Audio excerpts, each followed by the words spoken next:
Yunita Diasuminar dilantik Gubernur Jawa Tengah Ganjar Pranowo sebagai pejabat Bupati Cilacap, Sabtu 19 November 2022. Hampir 9 bulan beliau melaksanakan tugas memimpin Kabupaten Cilacap. Di tahun pertama kinerja PJ Bupati Cilacap, Yunita Diasuminar dinilai dan dirasakan oleh masyarakat Cilacap. Salah satu warga Cilacap yang aktif dalam LSM Seroja Cilacap, Ekanto Wahyuning Santoso, yang dikenal sangat kritis dan berani belak-belakan dalam menyampaikan pendapat.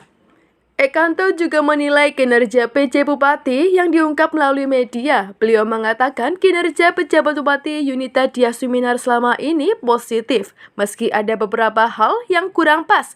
Segi positifnya adalah PJ Bupati tegas dan disiplin dalam bekerja, namun ketegasannya berlebihan, sehingga terkesan gagap dalam menghadapi kepemimpinannya di Kabupaten Cilacap di tahun pertama ini. Indikasi dari istilah gagap artinya PJ Bupati ingin dalam menangani segala sesuatu secara sempurna, namun langkahnya terlihat berlebihan hingga masuk ke detail substansif, sehingga tatanan yang sudah direncanakan secara baik berubah dan berdampak negatif. Bagaimana PJ Bupati bertindak seperti Ketua Tim Anggaran Pemerintah Daerah (TAPD) dengan memanggil setiap OPD sampai dengan perencana, sehingga perencanaan pembangunan yang sudah ditata menjadi terlambat. Ini menjadi kelemahan PJ Bupati berkaitan dalam gagap kekuasaan. Diakui atau tidak, proses lambatnya pembangunan bisa berdampak pada realisasi serapan dari kegiatan. PJ Bupati juga terlalu mengintervensi terhadap kinerja TAPD. Meski bukan tindakan yang salah, namun PJ Bupati dikhawatirkan tidak bisa menguasai semuanya. Ini kata Ekanto Wahyuning Santoso. Oke, selamat siang Mbak. Terima kasih atas pertanyaan Mbak Nani berkaitan kinerja PJ Bupati sampai dengan saat ini. Saya melihat sih sampai dengan saat ini ada hal yang positif dan mungkin juga kurang pas ya. Dari hal positif tentunya saya melihat dari sisi ketegasan Bu PJ dalam menangani segala sesuatu. Namun ketegasan itu kadang berlebihan sehingga terkesan gagap Bu PJ dalam menghadapi kepemimpinan beliau di Cilacap dalam tahun pertama ini. Apa indikasi daripada kegagapan itu? Jadi Bu PJ ingin segala sesuatunya itu sempurna. Namun langkah-langkah yang dilakukan terkesan terlalu berlebihan.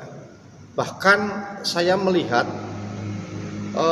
Bu PJ itu terlalu masuk detail kepada substantif yang sebetulnya bagus juga, namun kadang itu membuat tatanan yang sudah direncanakan secara baik berubah dan dampaknya pasti negatif juga.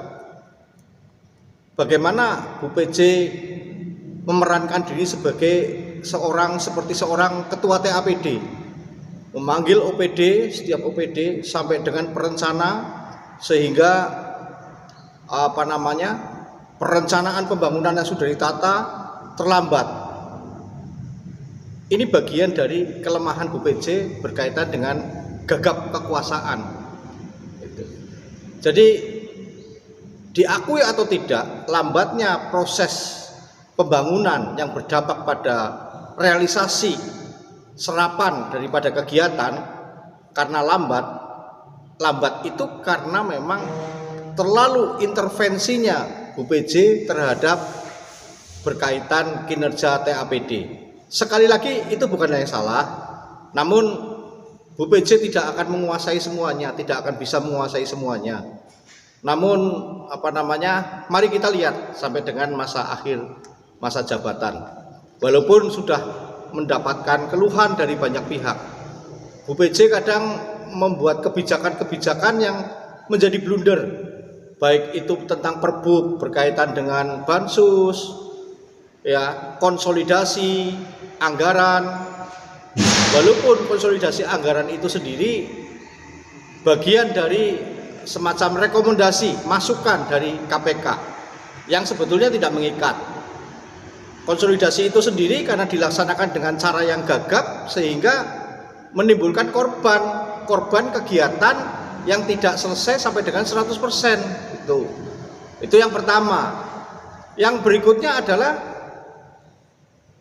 bagaimana Bu PJ sampai dengan memberikan instruksi kepada OPD untuk sistem lelang atau penawaran rekanan pihak ketiga minimal harus 1%. Minimal harus 1%.